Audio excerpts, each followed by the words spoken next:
Good morning church. एक बार फिर से आज के सरमन में आपका स्वागत है। मैं विश्वास करता हूं कि आप लोग सुरक्षित हैं अपने घरों में और जो संदेश आप तक पहुंच रहे हैं उसके द्वारा आप आशीष पा रहे हैं, आप स्टडी कर रहे हैं और मिलके सीख रहे हैं। ये मेरी प्रार्थना है कि इसी तरीके से हम लोग जिस तरीके से अभी हम मिल रहे हैं, मैं आपको बताना चाहता हूँ ये एक टेम्परेरी एक सेटिंग है जहाँ पर हम मिल रहे हैं कि रिकॉर्डेड मैसेज आप सुनते हैं या घर पे आप जूम पे चर्च अटेंड कर रहे हैं। प्लीज़ इस बात को ध्यान रखिए कि जब से चर्च की शुरुआत हुई है, जैसे हम प्रेरितों के काम उसके दूसरे अध्याय में देखते हैं, तो चर्च कभी भी इस तरीके से नहीं था कि लोग अपने घरों में मिला करते थे। तो यही मेरी गुजारिश है कि इसकी आदत ना बनाएं कि इसी तरीके से मिलते रहेंगे। अपने आप को एक्साइटेड रखना है, वो आग जो है वो जलती रहनी चाहिए ताकि जब लॉकडाउन ख़त्म हो और जब हम फिर से एक जगह इकट्ठे होकर चर्च में मिलना शुरू करें तो वही जोश, वही साहस हमारे जीवनों में पाया जाए। तो उसको बुझने नहीं देना है। ये एक टेम्परेरी सोल्यूशन है क्योंकि आज हम कहीं जा नहीं सकते हैं, तो इसलिए हम अपने घरों में बैठे हुए हैं। But this is not the permanent. So stay tuned. और मैं विश्वास करता हूँ कि आप सरमन के द्वारा बहुत आशीष पा रहे हैं। और जैसा कि आप जानते हैं कि हम एक सीरीज़ कर रहे हैं, पिछले 4 सरमन में आप एक सीरीज़ को देखा है जो कंटिन्यू हम उसी के बारे में बात कर रहे हैं, जो गलातियों उसके 5वें अध्याय से लिया है, और वो है फ्रूट ऑफ द स्पिरिट, यानी कि आत्मा का फल। और हमने इंट्रोडक्शन देखा था। इंट्रोडक्शन में हमने ये देखा था कि फ्रूट ऑफ द स्पिरिट क्या है, what is the fruit of the spirit, और पॉल क्यों इस तरीके की लैंग्वेज को यूज़ करता है। और फिर वहाँ पे हमने देखा था fruit of the spirit is basically the marks of the righteous person. एक आत्मिक व्यक्ति के अंदर क्या क्या चिन्ह होने चाहिए, कैसे हम पता लगाएं किसी व्यक्ति के जीवन में, या अपने आप को हम कैसे जांचें कि हम एक आत्मिक व्यक्ति हैं तो या नहीं है, तो ये बातें हमारे जीवन में पाई जाएं। फिर हमने प्रेम को देखा था और हमने ये देखा था कि प्रेम जो है ये परमेश्वर का एक कैरेक्टर है, परमेश्वर का एक स्वभाव है और वो स्वभाव हमें दिया गया है। फिर हमने देखा आनंद यानी कि जॉय, और जॉय भी हमने ये देखा था कि ये पवित्र आत्मा है जो हमें अंदर से देता है। So joy comes basically from inside out. ये किसी चीज़ के ऊपर डिपेंड नहीं होता है। Joy is basically holy, it's external and it's a permanent. फिर हमने लास्ट संडे हमने देखा था पीस के बारे में, जिसको हमने शालोम के नाम से भी बोला था और ग्रीक में उसे इरेनी बोला था, अगर आपको याद होगा। और वहाँ पे भी हमने यही देखा था कि it is the work of the Holi spirit. ये पवित्र आत्मा है जो आपके और मेरे जीवन में उस शांति को देता है। और यीशु मसीह ने जिस तरीके से बोला कि मैं अपनी शांति तुम्हें दिए जाता हूँ, वैसी शांति नहीं जो संसार देता है। तो एक चीज़ तो क्लियर है कि संसार में हमें आराम मिल सकता है लेकिन शांति नहीं मिल सकती। लोग शांति की तलाश में बहुत कुछ कर रहे हैं, लेकिन सच्ची शांति जो है वो केवल इस पुस्तक में मिलती है जो है बाइबल। तो अगर आप भी शांति को ढूंढ रहे हैं, मेरी गुजारिश है आपसे, बाइबल पढ़ना शुरू कीजिए और आपको शांति मिलेगी। और आज का जो संदेश है वो हम उसी अध्याय में से लेंगे, गलातियों 5 और 16 से लेकर 26 तक। आज हम एक और कैरेक्टरिस्टिक्स लेंगे और वो है धीरज, यानी कि पेशेंस। उर्दू में से सब्र बोला जाता है या इसको सहनशीलता भी बोल सकते हैं, बहुत सारे शब्द हैं। तो आइए इस वचन में चलते हैं और चलने से पहले प्रार्थना करें। हम सब अपनी आंखों को बंद करेंगे और प्रार्थना करेंगे। प्रभु, हम आपका धन्यवाद देते हैं आज के दिन के लिए। एक नया दिन प्रभु, आज की सुबह आपने हमारे जीवनों में जोड़ी, ताकि प्रभु आज के दिन को जब हम देखें प्रभु तो हम आपकी आराधना कर सकें और ये कह सकें कि आज का दिन यहोवा ने बनाया और मैं इसमें आनंदित हूँ। प्रभु, ये मेरी प्रार्थना है प्रभु कि जब हम आपके वचनों में जाते हैं तो हमारी मदद करें प्रभु जी, ताकि हम अनडिवाइडेड अटेंशन आपको दे सकें, सीख सकें प्रभु जी पेशेंस के बारे में, ताकि प्रभु हमारे जीवनों में ये बातें पाई जाएं। हम सबको प्रभु अपनी महिमा में बढ़ने में मदद करें, यीशु मसीह के नाम से, आमीन। तो मैं आपके सामने पढ़ूंगा गलातियों उसका 5वां अध्याय और उसकी 16 से लेके 26 तक। Book of Galatians chapter 5 from verse 16 to 26। पर मैं कहता हूँ आत्मा के अनुसार चलो तो तुम शरीर की लालसा किसी रीति से पूरी ना करोगे, क्योंकि शरीर आत्मा के विरोध में और आत्मा शरीर के विरोध में लालसा करता है, और ये एक दूसरे के विरोधी हैं, इसलिए कि जो तुम करना चाहते हो वो ना करने पाओ। और यदि तुम आत्मा के चलाए चलते हो तो व्यवस्था के अधीन ना रहे। शरीर के काम तो प्रकट हैं, अर्थात व्यभिचार, गंदे काम, लुचपन, मूर्ति पूजा, टोना, बैर, झगड़ा, ईर्ष्या, क्रोध, विरोध, फूट, विधर्म, ढा, मतवालापन, लीला क्रीड़ा और इनके जैसे और काम हैं। इनके विषय में मैं तुमसे पहले से कह देता हूँ, जैसा पहले कह भी चुका हूँ कि ऐसे ऐसे काम करने वाले परमेश्वर के राज्य के वारिस ना होंगे। पर आत्मा का फल प्रेम, आनंद, शांति, धीरज, कृपा, भलाई, विश्वास, नम्रता और संयम है। ऐसे ऐसे कामों के विरोध में कोई भी व्यवस्था नहीं। और जो मसीह यीशु के हैं, उन्होंने शरीर को उसकी लालसाओं और अभिलाषाओं समेत क्रूस पर चढ़ा दिया है। यदि हम आत्मा के द्वारा जीवित हैं तो आत्मा के अनुसार चले भी। हम घमंडी होकर ना एक दूसरे को छेड़ें और ना एक दूसरे से ढा करें। तो ये वो वचन है जिसे हम लगातार पढ़ रहे हैं और बार बार इसी वचन के माध्यम से हम देख रहे हैं। तो जैसा कि मैंने आपको बताया कि today we would be looking about patience के बारे में सीखेंगे, धीरज के बारे में सीखेंगे। धीरज क्या है, या व्हाट इज़ पेशेंस, या सहनशीलता भी इसे बोलते हैं, या सब्र इसे बोलते हैं। ये सब्र होता क्या है? और जैसे कि मैंने आपको पिछली बार भी बताया था कि जब हम इस तरीके के sermon सुनते हैं तो हमारा काम यह है कि हमें अपने बारे में देखना है, क्या ये बातें मेरे जीवन में पाई जाती हैं क्या? अगर मेरे जीवन में नहीं पाई जाती हैं तो इसका मतलब मुझे अपने रिलेशनशिप के ऊपर, यानी कि जैसा मेरा रिलेशनशिप प्रभु यीशु मसीह के साथ होना चाहिए, अगर वैसा नहीं है तो इसका मतलब मुझे अपने जीवन में काम करने की ज़रूरत है। क्योंकि हमारे समाज में चीज़ बहुत आसानी से देखी जाती है कि हम हमेशा जजमेंटल होते हैं, हम हमेशा दूसरे की कमियां ढूंढते हैं, हम हमेशा ये देखते हैं कि सामने वाले ने, जो भी कोई व्यक्ति है या पास्टर है या एवेंजलिस्ट है या कोई भी है, उसके जीवन में ये बात है तो क्यों है, या उसने ऐसी गलती करी तो क्यों करी, लेकिन हम अपनी तरफ नहीं देखते हैं। So this is my humble request, when you are listening these messages, examine your heart, ताकि आप प्रभु के साथ एक अच्छे रिलेशनशिप में हो सकें। तो धीरज, जिसे लॉन्ग सफरिंग भी बोला जाता है, ऑक्सफोर्ड डिक्शनरी जो है धीरज को यानी कि पेशेंस को लॉन्ग सफरिंग से भी एक्सप्लेन करती है। लॉन्ग सफरिंग का मतलब क्या है? बीइंग स्लो टू एंगर, यानी कि पेशेंस का मतलब है गुस्सा करने में देरी करना, बीइंग स्लो टू एंगर, या उसके दूसरे तरीके से हम समझ सकते हैं इस वर्ड का मतलब ready to forgive. Ready to forgive मतलब कि हमेशा दूसरों को माफ़ करने के लिए तैयार पाया जाना। तो जब हम इस तरीके के समाज में जी रहे हैं, खासतौर से हम जो सिटी में रहते हैं, शहर में रहते हैं, तो आपने देखा होगा कि हमारे समाज में प्रेम जो है वो दिख जाता है, आनंद भी कहीं ना कहीं दिख जाता है, लेकिन पेशेंस एक ऐसी चीज़ है जो कई बार नहीं दिखती है। अगर आप में से कुछ लोग ऐसे हैं जो कोई ना कोई गाड़ी चलाते हैं तो आपने सड़क पे देखा होगा कि पेशेंस जो है यानी कि धीरज जो है वो सड़क पे दिखाई नहीं देता है। अगर आप सुबह ऑफिस जाते हैं और आप ट्रैफिक में हैं तो एक तरीके की एक लड़ाई चल रही होती है ट्रैफिक में। अगर थोड़ी सी जगह दिख रही है और आप जो भी गाड़ी चला रहे हो, आपकी कोशिश यही रहती है कि किसी तरीके से वो जगह मुझे मिले ताकि मैं आगे निकल जाऊँ, ताकि एक सिग्नल बच जाए। या लोग ऐसे होते हैं वो किसी न किसी तरीके से अपने आप को निकालने के लिए आपको शायद फंसा के चले जाते हैं और आप बोलते हैं देखा, अगर मैं भी निकल सकता था लेकिन उसकी वजह से मैं फंस गया। या गाड़ियाँ आपस में अगर टकरा जाएं, टच हो जाए, तो उसके बाद देखना चाहिए वो धीरज, वो पेशेंस, वो सब ख़त्म हो जाता है। लोग गाड़ियों से बाहर आके अपनी बाइक से उतर के वो किसी भी हद तक जाने के लिए तैयार होते हैं। तो पेशेंस एक ऐसी चीज़ है जो कहीं ना कहीं हमारे समाज से शायद लुप्त हो गई है।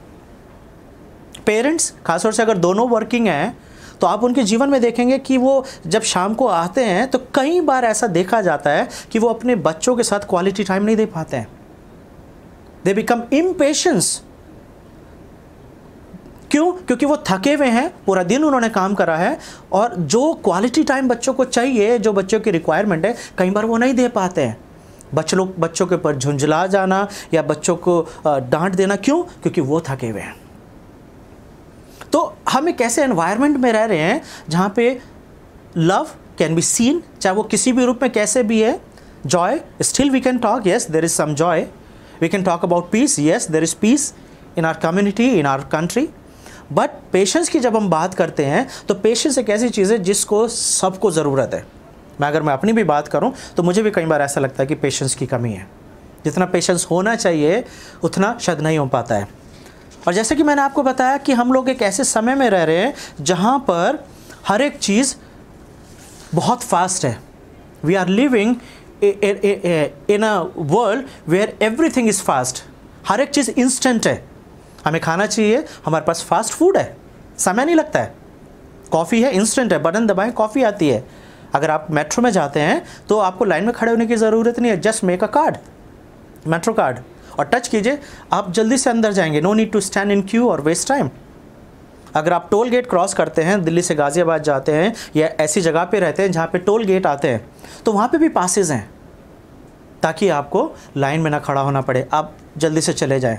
आज हमारे पास जीपीएस है। जीपीएस क्या करता है? जीपीएस हमारा टाइम बचाता है।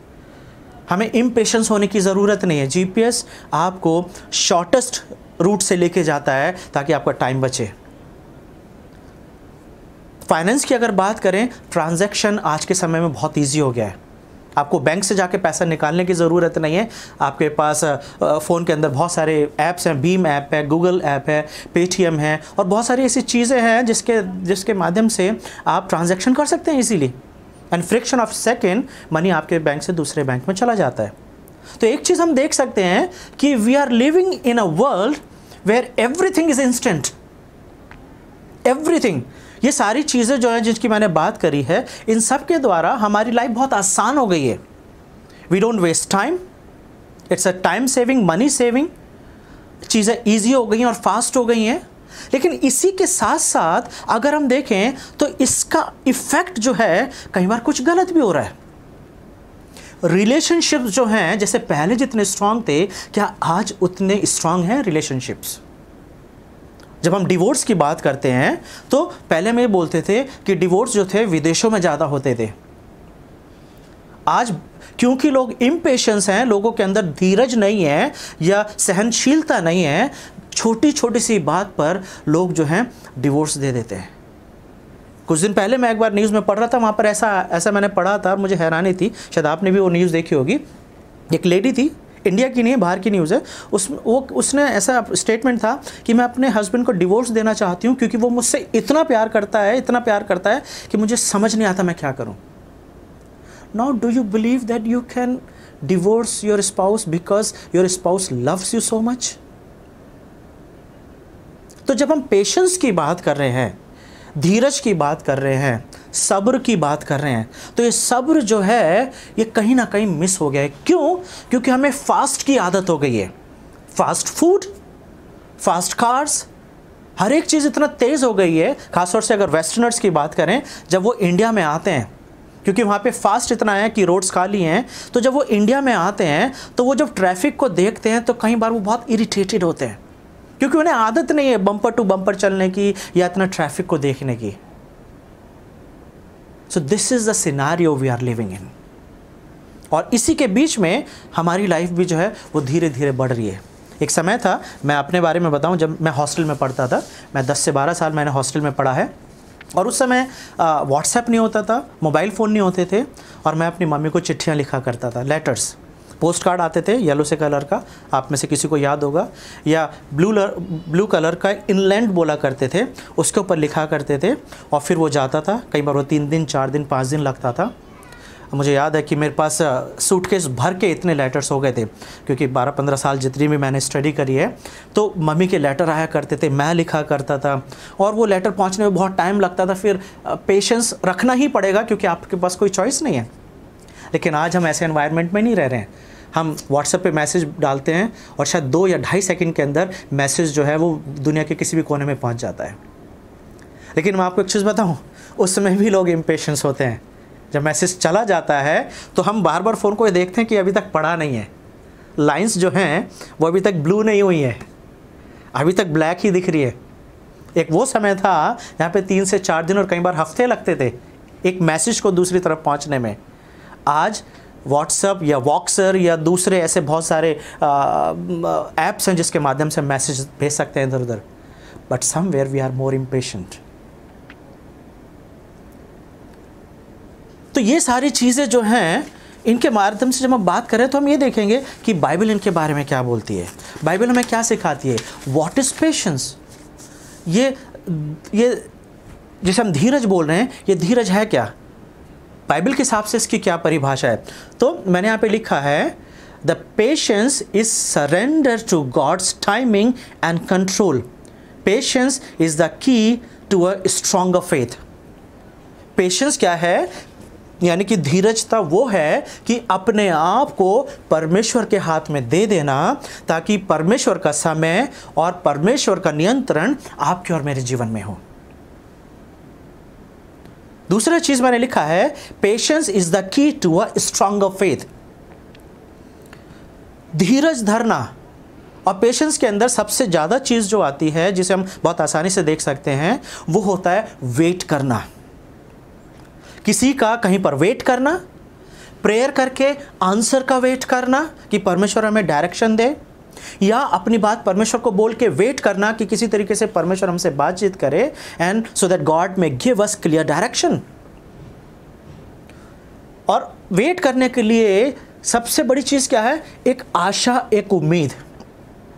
किस बात की? कि जिस व्यक्ति का हम वेट कर रहे हैं या जिस चीज के लिए हम वेट करेंगे वो हमें मिलेगी। So what is patience? Patience is bearing pain without complaint. दुख को और दर्द को सह लेना बिना क्या करे? बिना कंप्लेन करे, बिना शिकायत करे। या patience is Perseverance till the end. अंत तक धीरज धरे रहने को क्या बोलते हैं? धीरज बोलते हैं। Patience is the mark of the Holi spirit, is the gift of the salvation. Patience क्या है? हमारे उद्धार का एक चिन्ह है।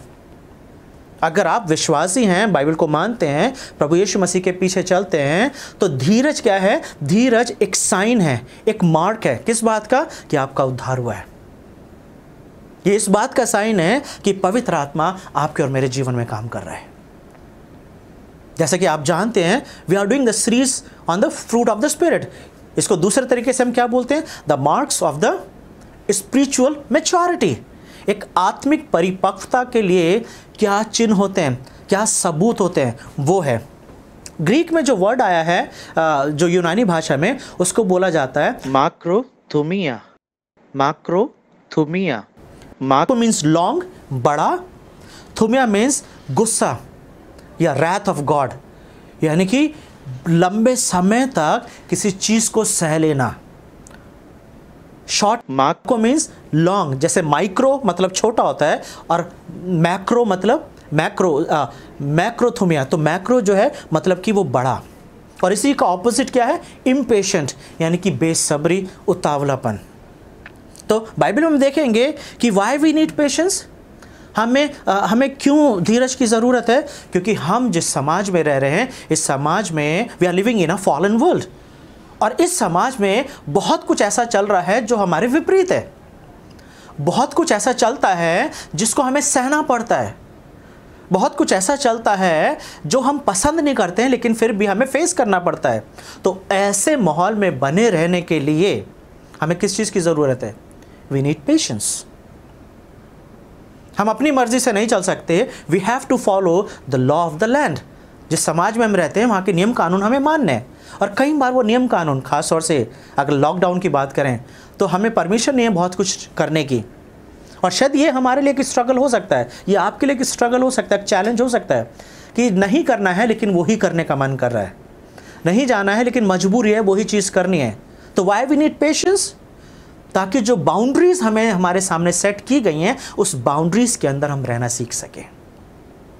जैसे वचन संहिता 130 और उसका 5, साम 130 एंड वर्स 5, मैं यहोवा की बाट जोता हूँ, मैं जी से उसकी बाट जोता हूँ और मेरी आशा उसके वचनों पर है। तो यहाँ पर एक चीज़ दिख रही है कि patience and faith goes together. Patience is the sign of a faith. अगर आप अपनी नौकरी के लिए प्रार्थना कर रहे हैं, तो अगर आप प्रार्थना कर रहे हैं तो इसका मतलब you have faith in God. आपको ये विश्वास है, क्योंकि आप प्रार्थना कर रहे हो तो वो प्रार्थना प्रभु के पास जाएगी और आपका आंसर मिलेगा। और क्योंकि अब आपने प्रार्थना करी है, so what you have to do? You have to just wait. उसी तरीके से भजन संहिता उसका 40 और उसका 1, Psalm 40 and verse 1 says, I patiently waited, I patiently waited, Lord, for you to hear my prayer. You listen. मैं धीरज से यहोवा की बाट जोता रहा और उसने मेरी ओर झुककर मेरी दुहाई दी।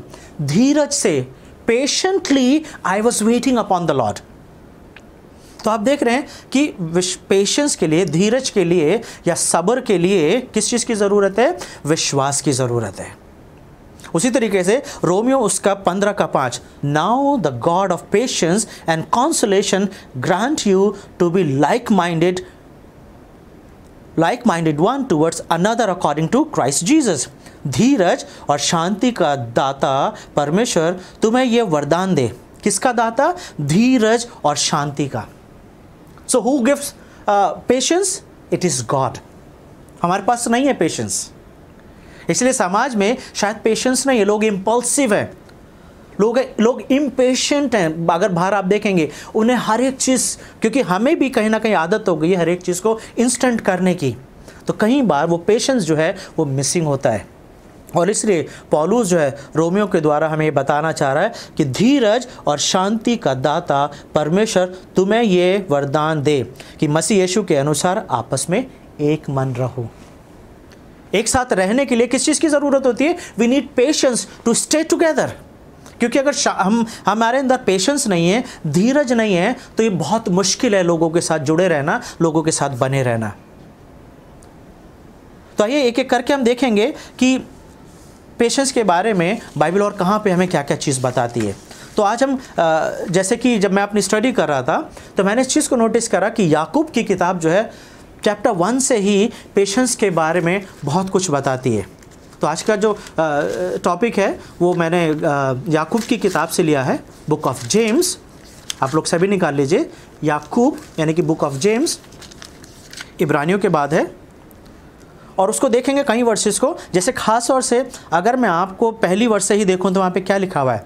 परमेश्वर के और प्रभु यीशु मसीह के दास याकूब की ओर से, वर्ष 2 से पढ़ रहा हूँ। हे मेरे भाइयों, जब तुम नाना प्रकार की परीक्षाओं में पढ़ो तो इसको पूरे आनंद की बात समझो, यह जानकर कि तुम्हारे विश्वास परखे जाने से धीरज उत्पन्न होता है। कब धीरज उत्पन्न होता है? यानी कि पेशेंस कब होता है? जब विश्वास की परख होती है। तो मैंने आपको बताया कि फेथ और पेशेंस गोस टुगेदर। तो याकूब की किताब पेशेंस के बारे में बहुत अच्छे से बात करती है। But anyway we will see from chapter 5, उसके 5वें अध्याय से देखेंगे, और मैं आपके सामने 5 से 11 से लेके 7 तक पढ़ूंगा। याकूब अध्याय 5, 7 से 11, वहाँ पे इस तरीके से लिखा हुआ है, इसलिए हे भाइयों, प्रभु के आगमन तक धीरज रखो। देखो, किसान पृथ्वी की बहुमूल फसल की आशा रखता हुआ प्रथम और अंतिम वर्षा होने तक धीरज धरता है। तुम भी धीरज धरो और अपने हृदय को दृढ़ करो, क्योंकि प्रभु का आगमन निकट है। हे भाइयों, एक दूसरे पर दोष न लगाओ ताकि तुम दोषी न ठहरो। देखो, हाकिम द्वार पर खड़ा है। हे भाइयों, जिन भविष्यद्वक्ताओं ने प्रभु के नाम से बातें की, उनको दुख उठाने और धीरज धरने का एक आदर्श समझो। देखो, हम धीरज धरने वालों को धन्य कहते हैं। तुमने अय्यूब के धीरज के विषय में तो सुना ही है, और प्रभु की ओर से जो उसका प्रतिफल हुआ उसे भी जान लिया है, जिससे प्रभु की अत्यंत करुणा और दया प्रकट होती है। तो इन वर्सेस को देखेंगे और मेरे 4 मेन पॉइंट्स हैं जिसके बारे में मैं बात करूंगा। पहला पॉइंट जो है पेशेंस विद सर्कमस्टांसेस, यानी कि अलग अलग परिस्थितियों में धीरज धरे रहना, अलग अलग परिस्थितियों में धीरज धरे रहना। और इस पॉइंट को देखने के लिए हम वर्ष 7 और 8 देखेंगे, वर्ष 7 और 8। वर्ष 7 में क्या लिखा हुआ है? सो हे भाइयों, प्रभु के आगमन तक धीरज धरो। तो सबसे पहले क्या डिमांड की जा रही है? This is a commandment. ये कोई ऑप्शन नहीं दिया जा रहा है, एडवाइस नहीं है। यहाँ पे बोला जा रहा है कि जब तक प्रभु नहीं आते हैं, जब कौन प्रभु? प्रभु यीशु मसीह जब तक नहीं आ रहे हैं, यानी कि सेकंड कमिंग की बात की जा रही है, तब तक धीरज धरे रहो। देखो, गृहस्थ पृथ्वी के बहुमूल्य फसल की आशा रखता हुआ प्रथम और अंतिम वर्षा होने तक धीरज धरता है। एक किसान का एग्जाम्पल दिया गया है कि एक किसान क्या करता है। एक किसान जो है, आज हमारे पास एक टेक्नोलॉजीज़ है, तो हमारे यहाँ अब जो फार्मिंग होती है, खेती होती है, वो फ़र्क तरीके से होती है। लेकिन इमेजिन कीजिए, कल्पना कीजिए 20 साल पीछे अगर हम चले जाएं या उससे भी थोड़ा पीछे चले जाएं, किसान जो था वो नेचर के ऊपर डिपेंड होता था। बारिश होगी तो वो फसल उगाता था और उसके बाद बारिश होगी तो फसल को पानी मिलेगा। तो यहाँ पर एक चीज़ देखी जा रही है कि पेशेंस विद सर्कमस्टांसेस, यानी कि परिस्थितियों में धीरज धरे रहना। वो किसान जो होता था वो धीरज धरता था, किस चीज़ के लिए? क्योंकि उसे पता है बारिश होएगी। वो बारिश का इंतज़ार करता था ताकि बारिश आए और बारिश क्या करेगी? ज़मीन को तैयार करेगी, और जब ज़मीन तैयार होएगी तो बीज बोएगा, और उसके बाद फिर से वो इंतज़ार करता था, धीरज धरता था, पेशेंस रहता था। क्यों? क्योंकि दोबारा बारिश आएगी ताकि फसल जो है वो बढ़ सके। तो एक किसान जो है वो परमेश्वर के ऊपर डिपेंड होता था, नेचर के ऊपर डिपेंड होता था, और जो भी उसके सामने परिस्थिति होती थी वो उसके ऊपर भरोसा रखता था।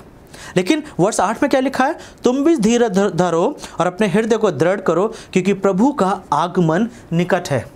तो यहाँ पे याकूब ये बताना चाह रहा है कि don't depend on your timing, on your ways, क्योंकि जब मेरी टाइमिंग और मेरे कार्य की बात की जाती है तो हो सकता है कि मुझे रिग्रेट फील हो सकता है मुझे पछतावा हो, but when it's God's way and God's timing, अगर परमेश्वर का समय है और परमेश्वर किसी चीज़ को कर रहे हैं तो क्या होगा? रिग्रेट फील करेंगे क्या हम? नहीं, तब ब्लेसिंग्स होती है। तो यहाँ पे याकूब ये बताना चाह रहा है कि पेशेंस के लिए don't depend on your ability, don't depend on your timing, don't depend on your technology, on your talents, but depend on God. उसी तरीके से मेरा दूसरा पॉइंट जो है वो है पेशेंस विथ पीपल, लोगों के ऊपर धीरज धरे रहना, सब्र करे रहना। किसके साथ? लोगों के साथ। और जब हम लोगों की बात करते हैं तो लोगों में कई बार कौन कौन आता है? लोगों में हमारे स्पाउस आते हैं, यानी कि हमारा जीवन साथी, हमारी पत्नी या हमारा पति, हमारे बच्चे, हमारे भाई बहन, हमारे रिलेटिव्स, हम जिनके साथ काम करते हैं, जिनके अंडर में काम करते हैं, हमारे मालिक, हमारे बॉस, हमारे कलीग्स, हमारे वो सहकर्मी जिनके साथ हम काम करते हैं, या फिर हमारे दोस्त हो सकते हैं। क्योंकि 9वीं वर्ष में क्या बोल रहा है दूसरे पॉइंट के लिए? हे भाइयों, एक दूसरे पर दोष ना लगाओ ताकि तुम दोषी ना ठहरो, देखो हाकिम द्वार पर खड़ा हुआ है। तो पहली चीज़ वो क्या बोल रहा है वर्ष 9 में? डू नॉट जज, एक दूसरे पर दोष मत लगाओ, दोष मत लगाओ, लेकिन क्या करना है? लेकिन एक दूसरे को सह लो। फैमिलीज के अंदर कई बार टेंशन रहती है, खिंचाव रहता है। कब रहता है? जब पेशेंस की कमी होती है, धीरज की कमी होती है। और धीरज की कमी से कैसे दिखाई देता है? हम दूसरों को सह नहीं पाते हैं। अगर हंसी मजाक हो रहा है तो कई बार ऐसा लगता है कि आपकी इंसल्ट हो गई है, या आपको ऐसा लग रहा है कि आप ही के बारे में बोला जा रहा है, और उस वक्त ये पता चलता है कि आपके अंदर कितने पेशेंस है। तो परिवारों में ये चीज़ देखने को मिलती है कि कहीं ना कहीं इंसल्ट हो जाती है, किसी की बात का बुरा मान लिया जाता है, और फिर तब पता चलता है कि आप में कितना धीरज है, कितना आप सह लेते हैं। फिर कई बार हम ये देखते हैं कि किस तरीके से, जैसे मैंने आपको स्टार्टिंग में बताया था, हम अपने बच्चों के साथ कई बार इम्पेशेंस हो सकते हैं, उन्हें डांट देना। क्यों? क्योंकि हम थके हुए हैं। लेकिन कई बार बच्चों को नहीं पता ना कि आप कितने थके हुए हो, क्योंकि हमें कुछ काम करना है तो हम कई बार बच्चों को डांटना चाहते हैं। क्यों? क्योंकि हम नहीं चाहते कि बच्चे हमें डिस्टर्ब करें। भाई बहनों के साथ किसी भी बात में मनमुटाव हो जाता है कई बार, और फिर कई बार ऐसा होता है कि कई सालों सालों बात नहीं करते हैं। क्यों? क्योंकि किसी ने कुछ बोला था और आप उससे भुला नहीं पा रहे हैं। जबकि बाइबल हमें क्या सिखाती है? Patience means forgive and forget. Patience के मतलब क्या है? कि फॉरगिव एंड फॉरगेट। लेकिन कई बार ये हो सकता है कि हम भूल नहीं पाते हैं, भुला नहीं पाते हैं, और वहाँ पर पता चलता है कि हम विश्वासी हैं कि नहीं हैं। क्या परमेश्वर का आत्मा हमारे जीवन में काम कर रहा है? क्या मैं परमेश्वर के आत्मा की आवाज़ को सुन रहा हूँ? या हमारे रिलेटिव्स हो सकते हैं। कई बार लड़ाई का रीज़न नहीं पता होता है। मैं आपको एक छोटी सी स्टोरी सुनाता हूँ। एक व्यक्ति था और वो पास्टर बनना चाहता है, वो पास्टर बन जाता है, लेकिन उसकी एक प्रॉब्लम थी, उसके अंदर पेशेंस नहीं था, धीरज नहीं था, सब्र बिल्कुल नहीं था। वो लोगों के साथ चिड़चिड़ा जाता था, लोगों को डांट देता था, और फिर उसे एक दिन अपने कमरे में बैठा हुआ था और उसे ये एहसास हुआ कि मैं पास्टर बन गया हूँ, लेकिन मेरे अंदर धीरज की कमी है, सब्र जो होना चाहिए वो नहीं है। तो उसने ये प्लान करा कि वो सब कुछ छोड़ के कुछ समय के लिए वो दूर चला जाएगा, कहीं लोगों से दूर, अकेले में टाइम स्पेंड करेगा। वो चला गया और उसके घर के पास कोई सुनसान जगह थी, जंगल टाइप का था। उसने वहाँ पे ही एक छोटा सा एक हट बनाया और एक घर बनाया, झोपड़ी बनाई और उसी में रहने लगा।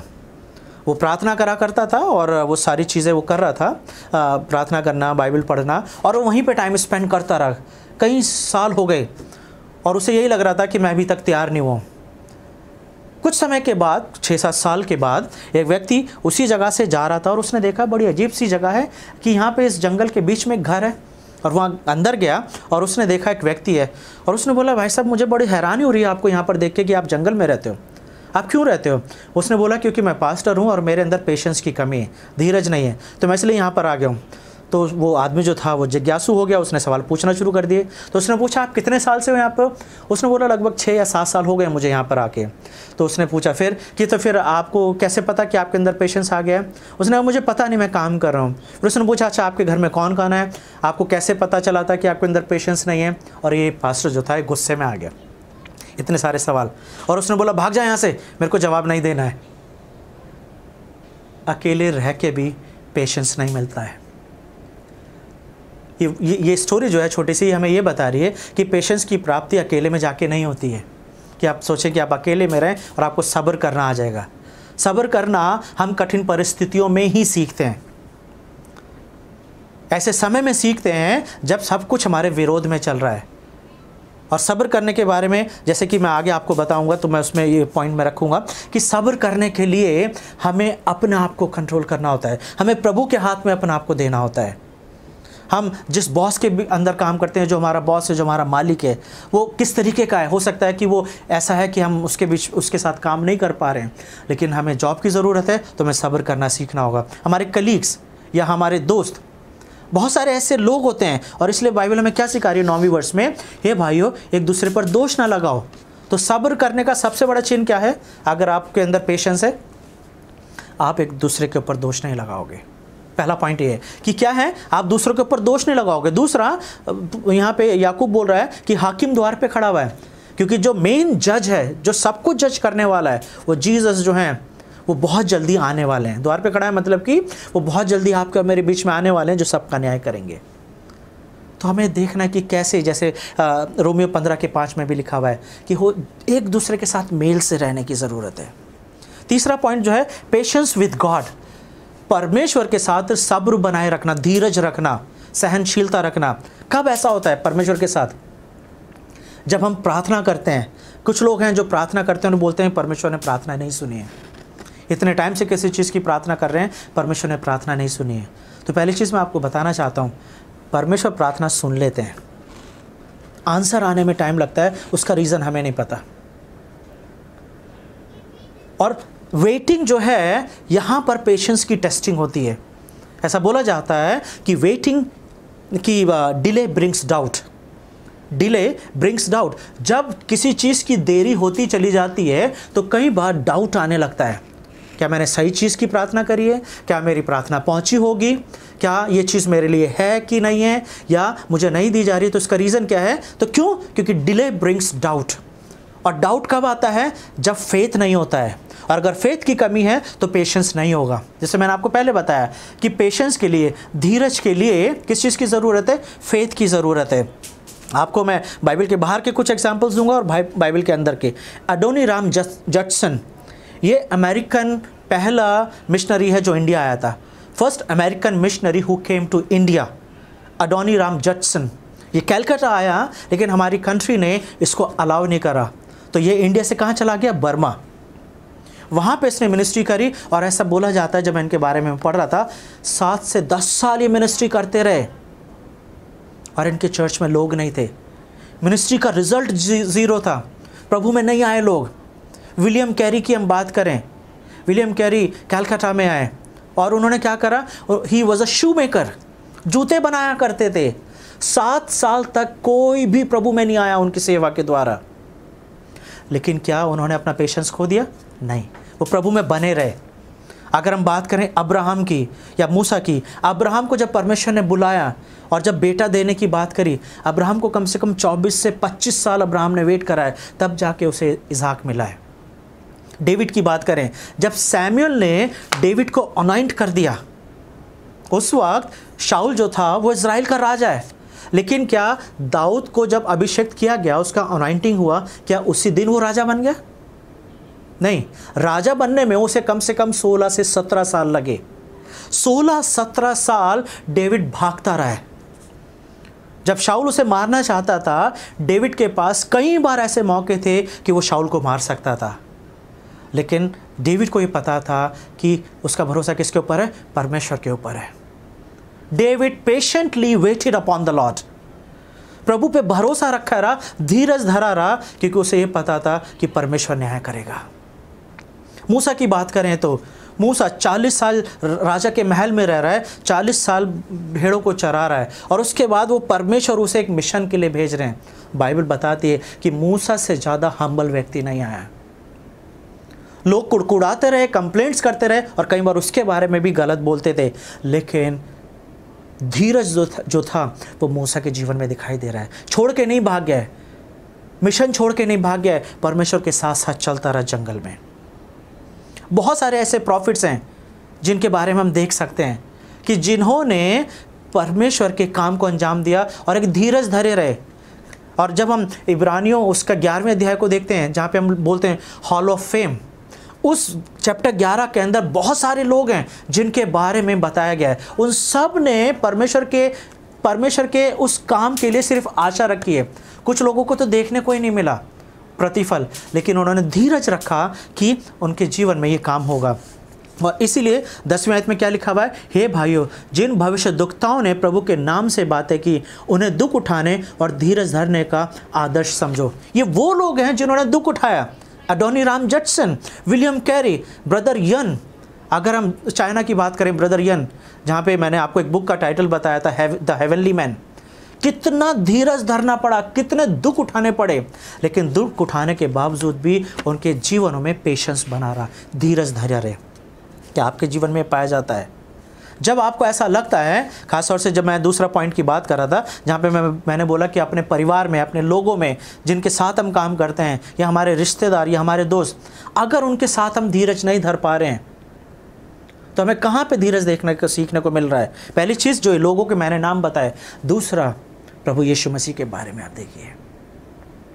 बेस्ट एग्जाम्पल अगर पेशेंस का दिखाई देता है तो वो प्रभु यीशु मसीह के जीवन में दिखाई देता है। और क्योंकि प्रभु यीशु मसीह के जीवन में वो धीरज था, इसलिए मैं आज यहाँ पर खड़ा हुआ हूँ। क्या ज़रूरत थी प्रभु यीशु मसीह को वो सारे दुख सहने की? क्या ज़रूरत थी प्रभु यीशु मसीह को धीरज धरे रहने की? प्रार्थना कर रहे हैं गतसमनी बाग में कि प्रभु हो सके तो ये प्याला टल जाए,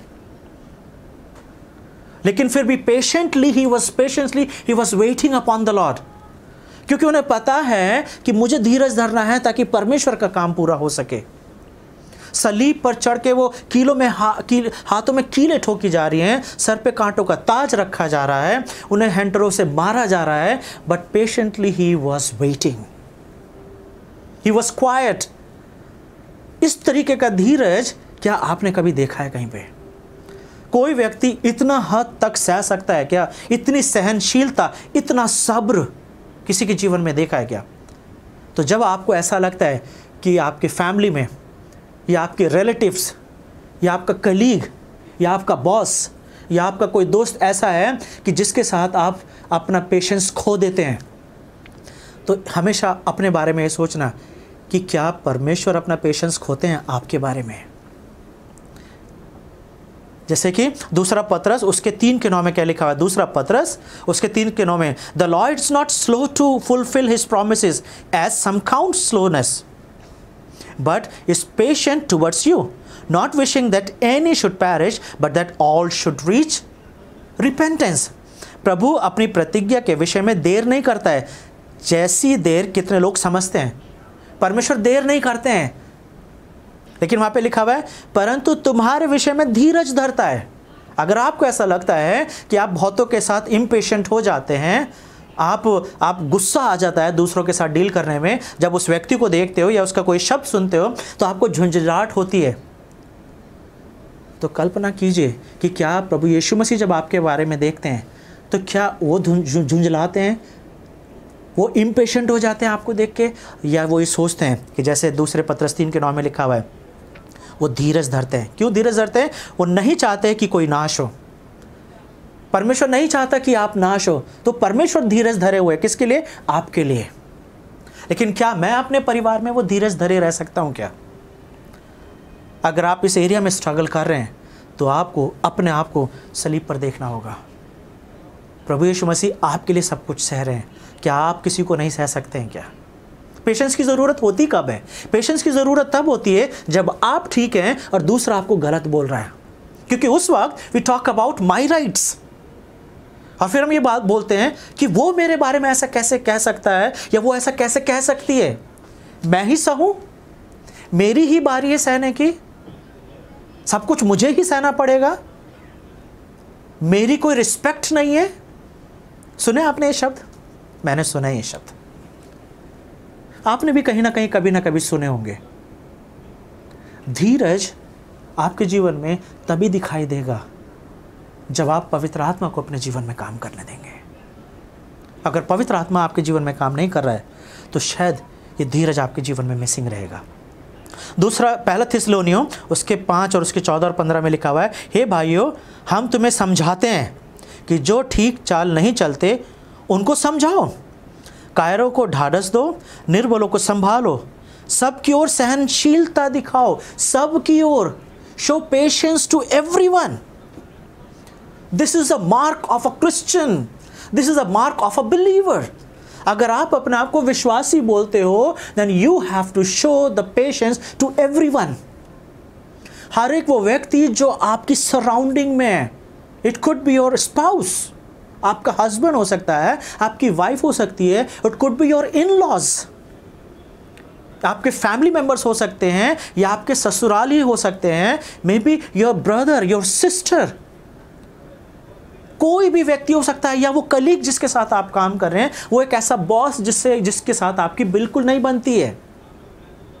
ध्यान रखिए, एक विश्वासी से ये एक्सपेक्ट किया जाता है कि वो सबके साथ कैसा करे? सहनशीलता दिखाए।